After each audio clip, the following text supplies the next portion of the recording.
Bienvenue à l'Église. Je suis heureuse de vous voir. Je suis heureuse de voir que Dieu agit déjà dans la place. Merci à la belle équipe pour votre louange. Merci à vous d'être là aussi ce matin. Malgré la rentrée, malgré le long week-end, vous êtes à l'Église. Est-ce que je peux vous dire, je suis fière de vous. C'est le fun de vivre le long week-end ensemble. Est-ce qu'il y en a qui ont été un petit peu comme moi, qui se sont pris un petit peu à la dernière minute pour tout ce qui est des achats? Ah, les enfants. On se prend à la dernière minute pour faire monter les enfants, mais vous êtes les bienvenus, les parents, de monter les enfants en haut. Il y a des super moniteurs qui les attendent et qui ont hâte de passer ce beau dimanche avec eux. Donc, vous êtes les bienvenus à monter. Est-ce qu'il y en a qui se sont pris à la dernière minute à courir tous les magasins pour acheter les effets scolaires comme moi? À courir, après ça, il y a des spéciaux, fait que c'est génial. Dans ce temps-là, on paye un petit peu moins cher quand on se prend à la dernière minute. Est-ce qu'il y en a qui sont épuisés déjà de la rentrée? Ou est-ce qu'il y en a qui sont bénis du fait qu'ils ont un petit peu de vacances, ils peuvent un peu plus respirer? Ou est-ce qu'il y en a qui sont à la retraite, qui n'ont rien à voir avec la rentrée? Non, un instant. Ah! Moi, j'avais 40 jours, moi. Ah! 40 jours! Je vais m'en venir chez vous. Je vais inscrire mes enfants l'année prochaine avec vous autres. Ah bon, il y a des saisons pour toutes choses dans la vie, hein? Puis oui, la rentrée, moi, ça fait 2 années que je la vis, puis c'est génial. Moi, j'aime la rentrée, c'est comme un renouveau. C'est la rentrée aussi pour l'Église, hein? Il y a plein de monde qui revient de vacances. C'est pour ça qu'on fait une fête de la rentrée. La fête de la rentrée, ce n'est pas juste pour les enfants, c'est pour nous tous, parce que c'est une saison où on revient de vacances, on est ressourcés, mais qu'on veut célébrer aussi en tant qu'Église. Donc, tout le monde est le bienvenu à la fête de la rentrée. Tout le monde est le bienvenu aussi à servir si jamais vous avez envie. Mais aujourd'hui, je vais rentrer, je vais plonger directement dans la parole de Dieu. Si vous avez vos Bibles, on va lire dans Matthieu 25, versets 14 à 28. Je vais mettre mon timer pour pas qu'on soit ici encore demain matin.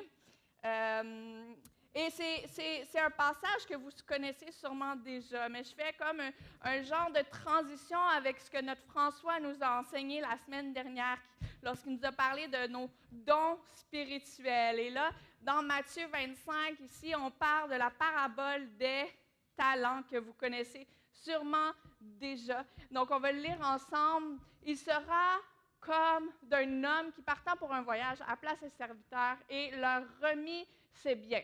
Il donna 5 talents à l'un, 2 à l'autre et un seul au troisième. Hein, j'entends mes enfants, là, si je donne 5 bonbons à un, 2 à l'autre et 1 au dernier, qu'est-ce qu'on entendrait? C'est pas juste! Moi aussi, j'en veux 5! Bon, c'est pas ça qui se passe ici. Ici, ceux qui en ont 5 et 2, aussitôt, quelqu'un dit avec moi, aussitôt. Oh. Vous n'êtes pas réveillés, vous autres? Comment? Aussitôt?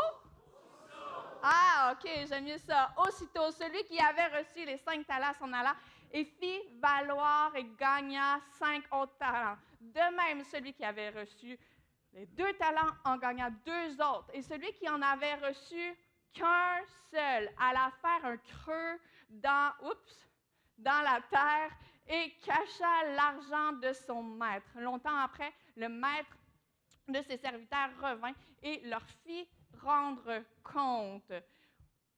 Celui qui avait reçu les 5 talents approcha avec 10 talents. Là, je vous fais un petit résumé. Verset 21, son maître lui dit donc, c'est bien, bon et fidèle serviteur, tu as été fidèle en peu de choses, je t'en confierai beaucoup. Même chose au deuxième serviteur qui avait 2 talents, qui est rendu avec 4. Il arrive vers son maître et lui dit, c'est bien, bon et fidèle serviteur, tu as été fidèle en peu de choses, je t'en confierai beaucoup. Entre dans la joie de ton maître. prochain verset. Celui qui n'avait rien reçu s'approcha ensuite. Et il dit, Seigneur, Seigneur, je savais que tu étais un homme dur qui moissonne où tu n'as pas semé et qui amasse où tu n'as pas vanné. Alors j'ai eu peur. Je suis allé cacher ton talent dans la terre. Voici, prends ce qui est à toi. Son maître lui répondit, serviteur méchant et paresseux, tu savais que je moissonne où je n'ai pas semé et que j'amasse où je n'ai pas vanné. Il te fallait donc remettre mon argent au banquier et à mon retour, j'aurais retiré ce qui était à moi avec un intérêt. Ôtez-lui donc le talent et donnez-le à celui qui a 10 talents. Seigneur Dieu, je te remercie pour ta parole. Je te remercie parce qu'elle est vivante, elle parle, et je te remercie parce qu'on va apprendre ensemble ce matin ce que tu veux qu'on fasse avec ce que tu nous as donné. Je te prie, Seigneur Dieu, que je puisse m'effacer ce matin afin que ta parole prenne toute la place. Je te remercie de parler à nos cœurs. Je te remercie d'ouvrir nos oreilles spirituelles, nos yeux, afin que l'on voit vraiment ta puissance agir dans nos vies, dans nos situations. Et c'est dans le nom de Jésus que nous avons prié. Et tout le monde dit Amen. Donc, si on résume cette histoire, il y en a un qui a 5 talents, il est arrivé vers son maître avec 10. L'autre, 2 talents, il l'a investi et il est arrivé avec 4. Ils ont doublé leur investissement. Ils sont arrivés vers leur maître avec encore plus que ce qu'il leur avait remis. Et le dernier, lui, qu'est-ce qui se passe? C'est qu'il est rempli de peur et il va cacher son talent. Lorsqu'on regarde ici à cette parabole-là, en fait, oui, on parle de talent, mais c'était la devise, en fait, de l'époque. Alors, c'était de l'argent, OK? Mais Jésus utilise cette métaphore-là qu'on peut utiliser, en fait, aujourd'hui pour nos vies. On peut mettre un parallèle, on peut utiliser le mot talent puis se dire, OK, Dieu veut que j'investisse aussi mes dons et mes talents, mes circonstances. En fait, c'est tout ce que Dieu nous met entre les mains. Tout ceci, on se doit de l'investir. En fait, aujourd'hui, j'aimerais vous parler sur le sujet de ton talent, ton investissement. Ton talent, ton investissement. Il y a 25 ans à peu près de ça, je pense que j'avais autour de 13 ans. Bon, je vous laisse faire le calcul. Et oui, je suis aussi vieille. J'approche le 40 ans. OK, c'est correct. Il ne faut pas trop me le rappeler, par exemple, parce que moi, dans ma tête, j'ai encore l'âge de... Je suis dans la vingtaine, OK? Il me manque juste un petit peu d'énergie, mais bon. À 13 ans, j'ai eu à cœur de commencer à servir dans l'Église. Je ne savais pas trop comment m'y prendre, j'avais que 13 ans, mais à un moment donné, à l'Église, ils ont fait des annonces et ils ont dit qu'il y avait un besoin au département des enfants, qui est ici le SCR Junior. Et puis, je me suis mis à m'impliquer parce que je me suis dit, ben, je suis capable de faire ça, d'aller aider l'éducatrice qui est là ou la monitrice qui est là. Et donc, j'ai commencé à servir tranquillement avec ce que j'avais, avec ce que Dieu avait mis sur mon cœur. Je me suis mis dans l'action. Et est-ce que je peux vous dire que même à 13 ans, Dieu peut nous utiliser? Il n'y a pas d'âge dans la parole de Dieu, ça nous le dit très bien. Et suite à ça, on dirait que Dieu a comme débloqué quelque chose en moi. Et puis, qu'est-ce que ça a fait pour moi d'investir mon temps, d'agir selon ce qu'il avait mis sur mon cœur, même si j'étais jeune. C'est que ça m'a rendue, en fait, obéissante et un petit peu plus sensible à sa voix. Et d'une étape à une autre dans mon service avec Dieu, dans mes investissements, parce que finalement, c'est ça, lorsqu'on sert Dieu, on investit dans son royaume. Et je peux vous dire qu'aujourd'hui, les choses qui me paraissaient banales, parce qu'on s'entend que dans ce temps-là, je n'avais pas idée de ce que ça allait pouvoir me rapporter tout au long de ma vie, d'être obéissante, de servir, d'investir du temps. Ça m'a rapproché de Dieu et étape après étape dans ma vie, j'ai vu sa main agir. Mais ce qu'il a fallu que je fasse, c'est que malgré le fait que j'étais jeune, malgré le fait que je ne savais pas trop comment m'y faire, malgré le fait que j'ai fait des erreurs tout au long du parcours, ce que j'ai dû faire, c'est simplement d'agir. Investir, c'est tout d'abord agir. On voit au verset ici 16, je vous l'ai fait répéter, c'est aussitôt.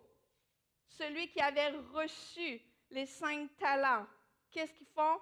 Il s'en va, qu'est-ce qu'il fait? Il s'en va les faire valoir. Qu'est-ce que l'on fait avec ce que Dieu a mis en nous? Même si ça a l'air petit, même si ça a l'air banal, qu'est-ce que l'on fait? Est-ce qu'on investit dans nos actions avec lui et ce qu'il nous demande de faire? Investir, c'est tout d'abord d'agir. C'est mon premier point ce matin. Vous pouvez le noter si jamais vous prenez des notes.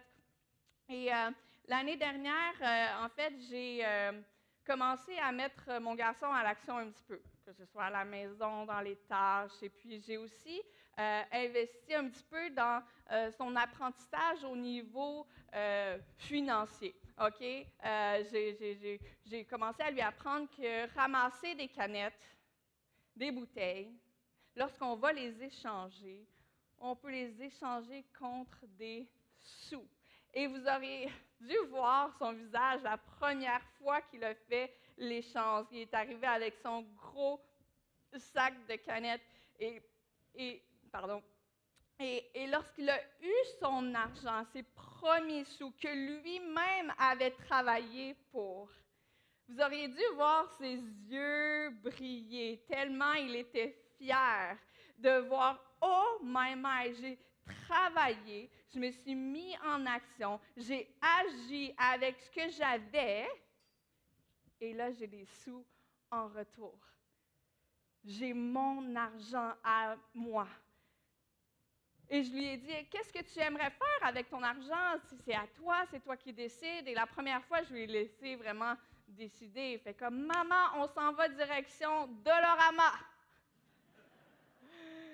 Et qu'est-ce qu'il a fait? Il a dépensé tout son 7 ou 8 $ dans les sous, parce qu'on s'entend aujourd'hui, Dollarama ne veut pas dire 1 $. Maintenant, les jouets sont vendus à 5 $ chaque.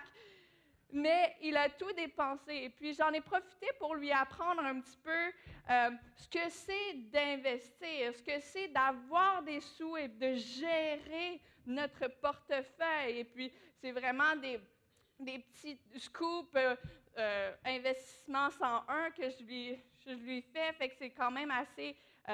il a 6 ans, donc on n'y va pas avec les lois de l'économie, etc. J'y vais une étape à la fois. Mais je lui ai dit, là, tu as tout dépensé, donc tu n'en as plus la semaine prochaine et il va falloir ramasser encore d'autres sacs de canettes pour avoir de l'argent. Mais si à un moment donné, tu veux t'acheter quelque chose de plus gros, qu'est-ce que tu en penses qu'on en mette un petit peu de côté? Qu'est-ce que tu en penses qu'on se fasse une petite banque, puis tu dépenses juste quelques dollars? En fait, dans ses actions, il est en train, en fait, d'apprendre. Il est en train de grandir. Oui, là, en ce moment, il grandit ses économies, mais il grandit au niveau de son apprentissage aussi. Et c'est la même chose avec nous. Investir, c'est oui d'agir, de se mettre en action, mais investir, c'est aussi grandir. Et c'est mon deuxième point ce matin. Lorsqu'on regarde à ces 2 hommes qui ont agi aussitôt qu'ils ont reçu, qu'est-ce qui se passe? En fait, c'est qu'ils doublent leur investissement. Donc, ils ont fait croître ce qu'ils avaient entre les mains. Qu'est-ce qui se passe aussi? C'est qu'ils ont grandi en responsabilité et en confiance envers leur maître. bon et fidèle serviteur. Peu de choses, tu as pris soin de peu de choses, maintenant je vais t'en confier plus. Et ils ont aussi grandi en intimité avec Dieu. Tu veux grandir en intimité avec Dieu? Mets-toi dans l'action. Agis. Fais un pas de foi.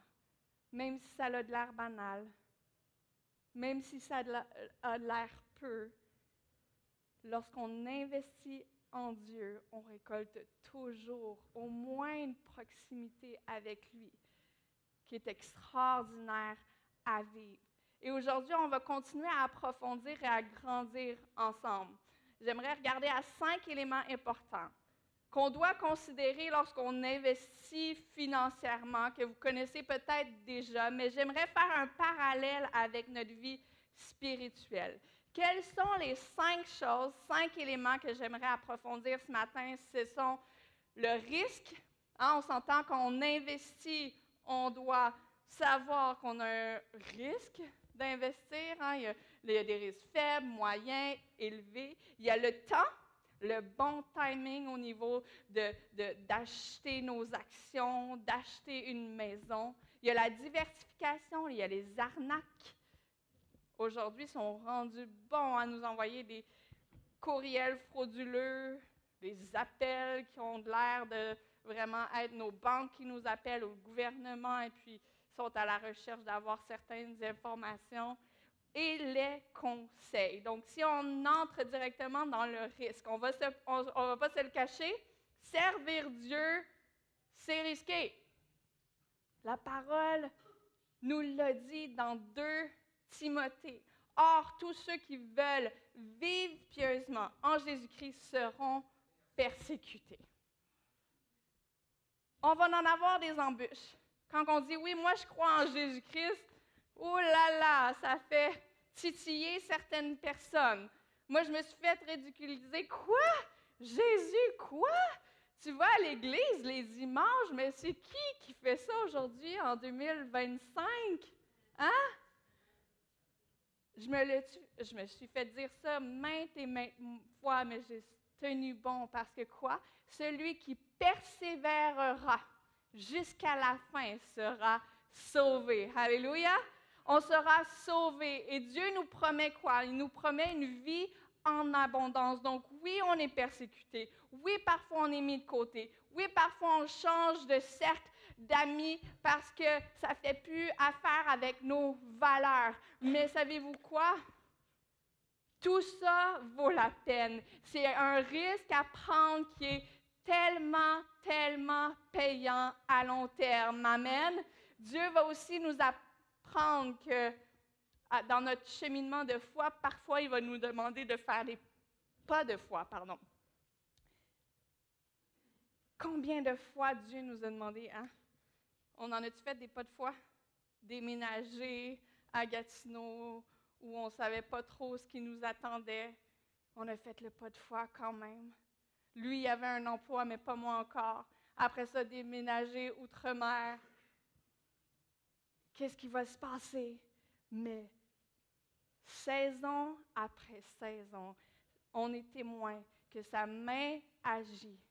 Elle agit, elle ouvre des portes et nos investissements, oui, sont risqués, mais c'est totalement payant à chaque saison. Le temps. Dans la parole de Dieu, ça nous dit dans Ecclésiaste 3 qu'il y a un temps pour chaque chose. Il y a un temps pour naître, il y a un temps pour planter, soigner, rire, danser. Alléluia, maman. Amen. Ma mère, c'est la pro de... Il y en a d'autres aussi, notre chère Claire. Il y a un temps pour danser. Amen. Elle est prof de danse, elle a l'école de danse ici. Il y a un temps pour chaque chose.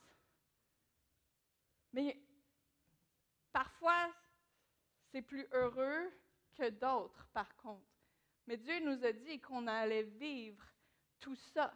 Il y a un temps pour chaque chose. Ma question pour vous aujourd'hui, c'est le temps pour quoi en ce moment dans vos vies, dans nos vies? C'est le temps, c'est la saison. Pourquoi? En ce moment, moi, ce matin, c'est le temps dans le brouhaha de la matinée, la tension qui montait. Dieu me dit, c'est le temps pour te taire. Réplique pas, c'est pas le moment, OK? À chaque fois qu'il se passe quelque chose, on peut faire comme Seigneur, c'est le temps pour quoi, là? Parce que là, j'ai juste envie de lancer des bêtises avec mes paroles, mais c'est le temps pour quoi? Aide-moi à prendre le dessus sur le bon moment, sur la bonne saison des choses. Dieu a un moment pour chaque chose. Et il finit ce verset-là en mentionnant qu'il fait toutes choses belles en notre temps?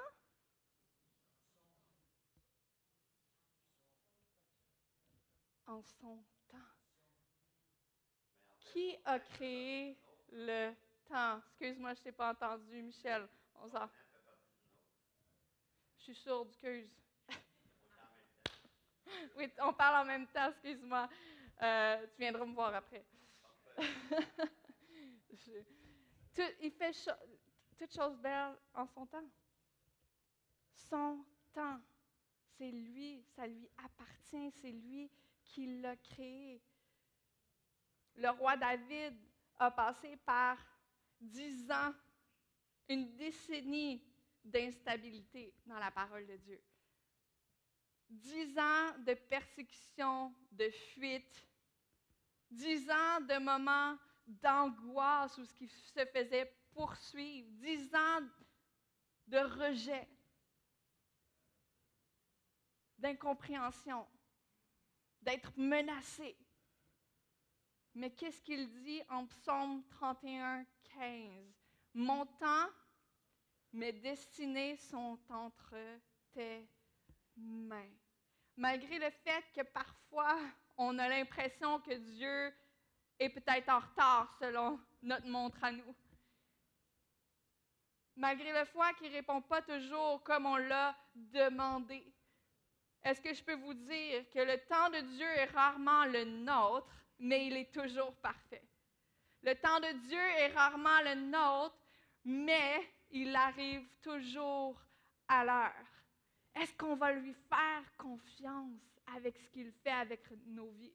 Parce que finalement, c'est lui qui a créé la montre du temps.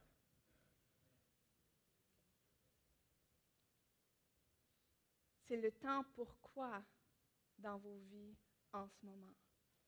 3. La diversification. Dans Matthieu 25, 36, on fait un petit bond de l'autre côté, ça nous parle. Ça nous dit, « Car j'ai eu faim et vous m'avez donné à manger. J'ai eu soif, vous m'avez donné à boire. J'étais étranger, vous m'avez recueilli. J'étais nu et vous m'avez vêtu. J'étais malade et vous m'avez rendu visite. J'étais en prison et vous êtes venus vers moi. » Ici, on a un CV spirituel diversifié, mon ami. On voit la cuisine, on a faim, hein? Un cuistot, on voit serveur, est-ce qu'on est capable de servir de l'eau? On voit le CV d'un autre, d'un styliste, d'un donateur, d'un médecin qui rend visite. On voit toutes sortes de choses ici. Servir Dieu et investir dans son royaume n'est pas seulement le dimanche matin. Ce n'est pas seulement ici dans les murs de l'Église, mais c'est partout où on va, où est-ce qu'on peut amener la lumière, où est-ce qu'on peut servir un repas. Est-ce qu'il y en a ici qui cuisinent? Hier, la semaine dernière, on a parlé de tarte aux pommes. Si vous n'étiez pas là, allez voir en ligne. Mais, peu importe ce qu'on est capable de faire avec nos propres mains, on se doit de le faire en tant qu'investissement dans le royaume pour nos voisins. La diversification, pourquoi? Verset 40, ça nous dit, « Je vous le dis en vérité, toutes les fois que vous avez fait ces choses à l'un des plus petits de mes frères, c'est à moi que vous l'avez fait. » Lorsqu'on se met en action, lorsqu'on agit pour les gens qui en ont besoin, c'est directement au cœur de Dieu qu'on répond. Les arnaques. Les arnaques. J'ai une amie qui s'est fait prendre à un moment donné par une arnaque téléphonique où il y avait un faux représentant qui détenait déjà certaines informations sur elle et qui lui a dit, dans le fond, souvent, ce qu'ils font, c'est qu'ils utilisent un prétexte d'urgence. Et puis, ils ont dit, justement, il y a une transaction suspecte qui a été détectée sur votre compte. J'aurais besoin que vous me confirmiez simplement votre numéro de carte de crédit. Et puis, boum, boum, boum, boum, boum, elle lui a donné automatiquement parce qu'elle avait un sentiment de peur, d'insécurité, et elle s'est dit « Oh my, je veux qu'on arrête ça tout de suite », mais comme de fait, elle s'est fait vider son compte. Les arnaqueurs en ce moment, c'est fou comment ils sont de plus en plus perspicaces. Et est-ce que je peux vous dire, c'est la même chose avec l'ennemi? 1 Pierre 5:8 nous dit « Soyez sobres, veillez, votre adversaire, le diable, rôde comme un lion rugissant, cherchant qui il dévorera. » Ouh! Des fois, on aime prêcher juste l'amour et tout ça, mais sachez que c'est une bataille spirituelle constante. L'ennemi n'aime pas voir la lumière de Dieu agir dans ce monde. Donc, il va tout faire pour que notre talent qu'on a reçu, même si c'en est juste un, qu'on l'enterre et qu'on le cache. Qu'est-ce qu'il est venu faire avec justement ce serviteur-là? Il est venu lui donner un sentiment de peur. Il est venu l'attaquer, l'arnaquer au niveau de ses pensées. Qui d'autre qui a fait la même chose, avec qui il a fait la même chose dans la parole de Dieu? Adam et Ève. Est-ce que Dieu a vraiment dit? Il est venu mettre une arnaque de doute. Est-ce que Dieu a vraiment dit? Et parfois, nous, on se retrouve aussi dans ce même pattern-là. Est-ce que Dieu peut vraiment m'utiliser? Est-ce que je suis vraiment appelée de Dieu? Est-ce que c'est vraiment Dieu qui m'a mis ce projet à cœur? Est-ce que je peux vous dire que lorsque vous doutez un peu, je reviens à mon point numéro 1, il suffit d'agir, de faire un premier pas, de voir si c'est vraiment Dieu qui vous a mis. Ce n'est pas en le cachant ou en attendant, parce que parfois, il y a certains chrétiens qui attendent que ce soit écrit dans le ciel, « Oui, je t'ai dit ça, go for it! » Mais ce n'est pas toujours comme ça que ça se passe. Parfois, il faut faire nos pas de foi et c'est là que Dieu se révèle à nous. Parfois, il vient avec le sentiment un arnaque de sentiment de comparaison. Les réseaux sociaux d'aujourd'hui avec nos jeunes, c'est la pire chose qui peut, un sentiment d'infériorité. Si on avait donné 5 bonbons à un garçon, à des amis, là, 2 à l'autre et 1 au dernier, celui qui en avait juste 1 ou même celui qui en avait 2 aurait regardé celui qui en a 5 et il aurait dit « Ben moi, j'en ai juste 2, pourquoi? » Il serait comparé à celui qui en a plus. On se compare souvent à ceux qui en ont plus. Les célibataires regardent les mariés. « Ah, ça a l'air donc beau d'être marié, de vivre l'amour. » Et les mariés, « Ah, my, que j'aimerais ça retourner à ces temps-là. » Donc, bien compliqué la vie en couple. Ceux qui n'ont pas d'enfants, puis regardent des familles unies, ça a l'air donc beau. Ceux qui ont des enfants, qu'est-ce que je donnerais pour dormir une seule nuit, Seigneur? Ah, mère, as-tu vu sa maison? Ah, mère, encore? Ben oui, c'est bien eux. Encore en vacances, eux autres. Hein? Moi, j'ai pas eu de vacances de l'année, mais eux autres, c'est leur 3e. On sait bien, Seigneur. En fait, la comparaison, c'est en fait une perte de confiance qui s'installe tranquillement en nous et en Dieu. Et c'est aussi parfois né par un manque de gratitude que l'on a envers ce que Dieu nous a donné. La comparaison tue ce que l'on a. Et en fait, Dieu, on peut le voir comme un Dieu injuste puisqu'il a donné beaucoup à un, deux et moins aux autres. Mais en fait, il a été encore plus juste que qu'est-ce qu'on peut percevoir au premier abord. Dieu a donné selon la capacité de chacun. S'il avait donné 5 à celui qui en avait juste un, peut-être qu'il se serait écrasé sur la lourdeur de ce que tout ça aurait pu amener dans sa vie. Peut-être qu'il aurait été tellement débordé qu'il n'aurait pas été capable de soutenir tout ce que Dieu lui donnait.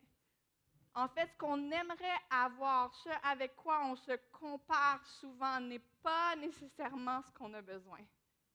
Dieu sait exactement ce qu'on a besoin. Donc, si vous voulez justement changer cette arnaque-là de la comparaison, commencez à élever des prières de gratitude envers ce que Dieu vous donne déjà. Vous allez voir, ça va basculer d'un côté à l'autre et vous allez dire, « Hey, wow, Seigneur, je n'avais pas réalisé combien ce que tu m'as donné est déjà extraordinaire. »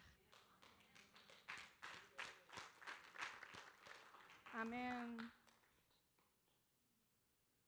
Une autre arnaque que l'ennemi aime tellement utiliser, c'est les blessures ou les déceptions.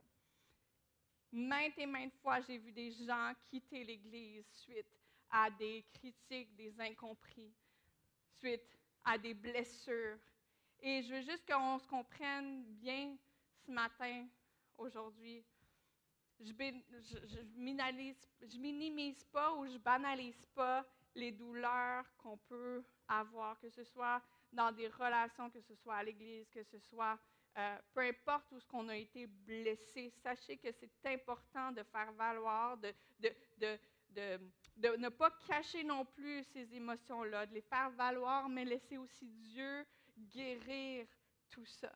Parce que l'ennemi utilise des blessures. L'ennemi utilise les critiques. L'ennemi utilise pourquoi? Encore une fois, pour qu'on se cache, pour qu'on s'isole, pour qu'on s'éloigne de bonnes relations que Dieu, si on persiste, Dieu veut faire fleurir certaines relations. Mais l'ennemi s'en réjouit lorsqu'on s'isole et qu'on se cache. Alors ne laissez pas l'arnaque de la critique, l'arnaque des blessures, prendre le dessus, parce que Dieu veut guérir justement ces cicatrices-là, comme lui seul peut le faire. Donc, mon troisième point aujourd'hui, c'est investir, c'est de laisser Dieu nous guérir. Laissez Dieu nous guérir. Parce que tout au long de notre vie, on va faire face. Pas juste à l'Église, pas juste avec telle personne. Tout au long de notre vie, on va faire face à ça. Et lorsqu'on laisse Dieu nous guérir, on se solidifie en lui. On voit sa main puissante agir. Et ça n'a pas de prix. Cinquième chose que l'ennemi aime nous envoyer comme arnaque, c'est la distraction. Il y en a aujourd'hui de la distraction avec les réseaux sociaux, avec les nouvelles, travail, études, peu importe ce qu'on peut avoir, juste pour nous enlever un peu de temps. Moi, j'ai enlevé toutes les applications des réseaux sociaux sur mon téléphone parce qu'en fait, je trouvais que c'est une perte de temps. Je préfère aller lire un bon livre sur ma relation avec Dieu, sur le leadership, sur autre chose, que de perdre mon temps à regarder la vie des autres s'écouler. Dieu a un plan pour toi aussi. Dieu veut que tu commences à créer ta vie aussi. Arrêtez de laisser les distractions prendre le dessus et commencer à agir. Je ne sais pas si tu te trouves dans, justement, une de ces arnaques-là, peut-être dans la saison dont tu te tiens dans ta vie aujourd'hui. Peut-être que ça t'allume une cloche alors que j'en parle. Et tu dis, « Oh my, je me suis fait arnaquer par l'ennemi. Je suis remplie de doutes, je suis remplie d'insécurité, je suis remplie de honte suite à mon passé. Je suis remplie de peur, je suis remplie de blessures. » Peut-être que tu te trouves à cet endroit-là. Je vais inviter l'équipe à me rejoindre. Et la seule chose que tu as envie de faire, c'est de te cacher, de t'isoler, de rester dans ton coin parce que tu dis, de toute façon, c'est plus sécure de cette façon-là. Allons voir ce que ça dit au verset 27. Ça nous dit, « Il te fallait donc remettre mon argent au banquier, et à mon retour, j'aurai retiré ce qui est à moi avec un intérêt. » En d'autres mots, même si tu n'étais pas capable de prendre soin du talent que j'avais mis entre tes mains, tu aurais pu aller voir un conseiller. Tu aurais pu aller voir quelqu'un pour t'aider. Si c'est notre cas ce matin, restons pas seuls. Allons en parler à quelqu'un. Allons demander conseil à quelqu'un. Si tu t'es senti arnaqué, si tu te sens pris par les émotions et qui t'empêchent d'avancer, va voir à quelqu'un. Demande à soit un membre de l'équipe ici pastorale ou quelqu'un digne de confiance. Commence pas à raconter ça à tout le monde, mais demande à quelqu'un de confiance, rempli de sagesse et de guidance, de te guider, de t'aider, de prier avec toi afin que tu puisses t'en sortir. En fait, le conseil, c'est le 5e élément de l'investissement que je voulais voir ce matin. Le conseil, on peut lire dans la parole de Dieu, dans Proverbes 15, 22, ça dit « Les projets échouent faute de délibération, mais ils réussissent quand il y a de nombreux conseillers. » Dieu veut qu'on cherche conseil, il ne veut pas qu'on s'isole avec tout ce qu'on a. Les conseils, ce que ça fait, c'est que ça nous donne une clarté lorsqu'on ne voit plus rien dans nos vies. Les conseils, ce que ça fait, c'est que ça nous donne de l'expérience parce qu'il y a des gens qui ont déjà vécu ce qu'on a vécu et qui peuvent faire en sorte qu'on fait un fast-forward sur ce qu'on est en train de vivre, qui peut nous donner des outils. Les conseils, qu'est-ce que ça fait? Ça l'amène la correction aussi aimante. Dave et moi, on se prend souvent des moments ensemble où on se parle des vraies affaires. Des fois, ça fait mal, mais je sais que j'ai besoin de ça pour avancer. Et finalement, les conseils, ça nous aide à faire tout ce qu'on a dit depuis le début. Ça nous aide à agir, ça nous aide à grandir, ça nous aide à guérir, et ça nous aide à s'épanouir dans la joie du Seigneur. Qu'est-ce que les 2 premiers serviteurs ont vécu et ont reçu de Dieu? Si on lit verset 23, j'ai été chercher une autre traduction. Son maître dit à ses 2 serviteurs, « C'est bien, bon et fidèle serviteur, tu as été fidèle dans les petites choses. Des choses qui ont peu de valeur, je te confierai donc celles qui ont beaucoup de valeur. Viens te réjouir avec moi. » Et c'est mon dernier point aujourd'hui. Investir nous permet d'entrer dans la joie du Seigneur. Et en fait, c'est la plus grande récompense de tout. Oui, c'est génial en avoir plus et en recevoir plus de Dieu. Mais la plus grande des récompenses, c'est de rentrer dans la joie de Dieu, de rentrer en parfaite communion avec lui et de vivre pleinement ce qu'il a pour nos vies. Et en fait, le désir de Dieu, c'est de pouvoir t'accueillir de cette façon-là. C'est de pouvoir te dire tout ça. Mais pour ce faire,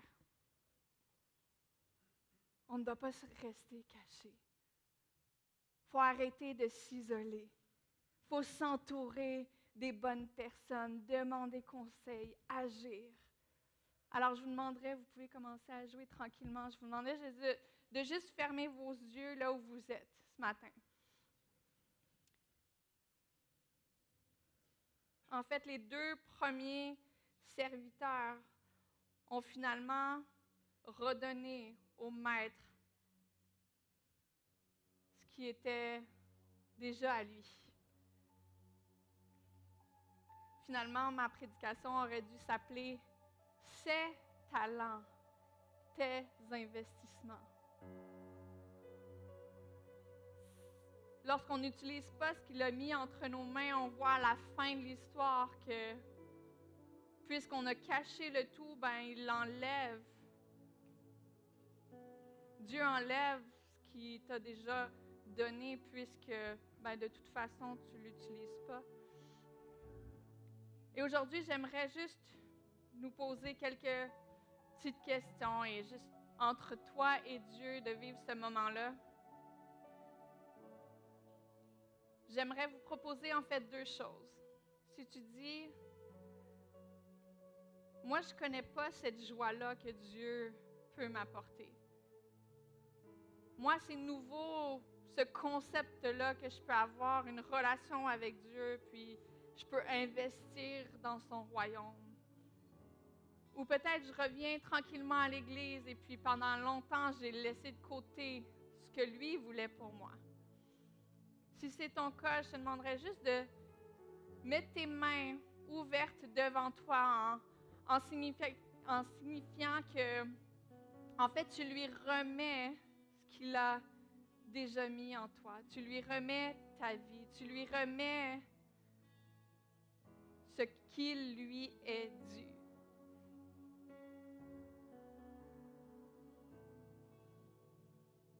Dieu voit tes mains ce matin.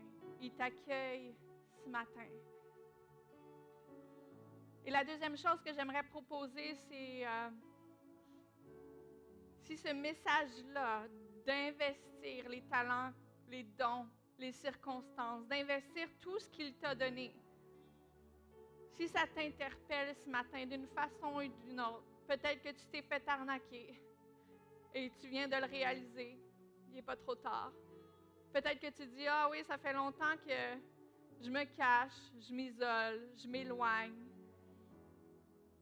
Mais j'ai envie d'investir.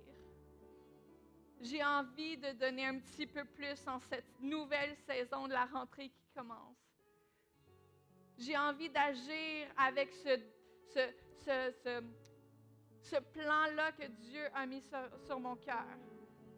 Ce désir-là d'aller plus loin avec lui. Si c'est le cas, si tu as envie d'investir, juste mets tes mains encore une fois devant toi en signe que tu lui remets ce qu'il est à lui. Que tu veux que lui utilise les dons et les talents qu'il a mis en toi. Tu désires investir. Si c'est le cas, mets tes mains devant toi. Seigneur Dieu, merci. Merci pour toutes ces personnes qui ont juste eu à cœur de te remettre ce que tu leur as déjà donné. Je te prie, Seigneur Dieu, parce que dans ta parole, tu dis que c'est toi qui fais fructifier toutes choses en ton temps. Donc, Seigneur Dieu, aide-nous à agir, aide-nous à grandir, aide-nous à guérir, Seigneur Dieu, ce qui a été à être guéri. Et aide-nous à se réjouir de ce que tu nous donnes. Seigneur Dieu, je te rends gloire parce que ta parole est vraie, ta parole agit. Et alors qu'on rentre dans une nouvelle semaine, je te prie qu'on puisse voir la différence de ce que toi tu apportes dans nos vies. Comme ce jeune homme qui est arrivé avec ses 5 pains et 2 poissons et que Jésus a fait multiplier pour nourrir une foule. Je te prie qu'avec ce qu'on vient devant toi aujourd'hui t'offrir, tu puisses multiplier davantage. Jour après jour après jour. Et Seigneur Dieu, on te rend gloire pour toutes choses. Et c'est dans le nom de Jésus qu'on a prié. Tout le monde dit Amen. On peut se lever et louer ensemble. Bon dimanche, Église.